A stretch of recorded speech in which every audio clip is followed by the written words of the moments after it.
السلام علیکم سامعین، 23 جمادی الاولیٰ اور 8 دسمبر ہے۔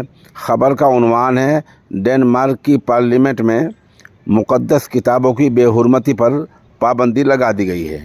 آپ کو پتہ ہے کہ گزشتہ کچھ دنوں پہلے ڈنمارک میں مقدس مذہبی کتاب قرآن پاک کی بے حرمتی کی گئی تھی۔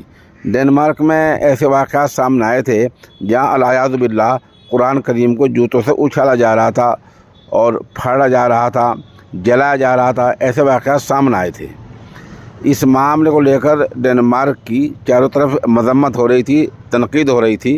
اسی کے چلتے وہاں کی پارلیمنٹ نے کل یہ قانون پاس کیا ہے۔ قانون کے مطابق وہاں یہ بل پاس ہوا، جسے پارلیمنٹ میں پیش ہوا کرتا ہے۔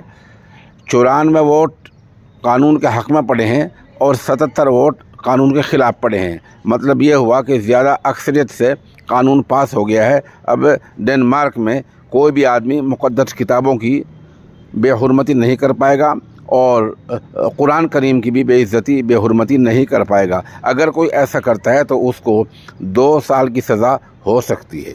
بتایا جا رہا ہے کہ وہاں کی اپوزیشن پارٹی نے اس بل کو لے کر سرکار کی مذمت کی ہے اور کہا کہ ہم نئی نسل کو کیا دینے جا رہے ہیں اور ہم آزادی اظہار رائے پر قدغن لگانے جا رہے ہیں۔ لیکن وہاں کے اکثر لوگوں نے، پارلیمنٹ نے اور دنیا بھر کے سنجیدہ لوگوں نے اس کی تعریف کی ہے اور کہا کہ ڈنمارک کا ایک اچھا قدم ہے۔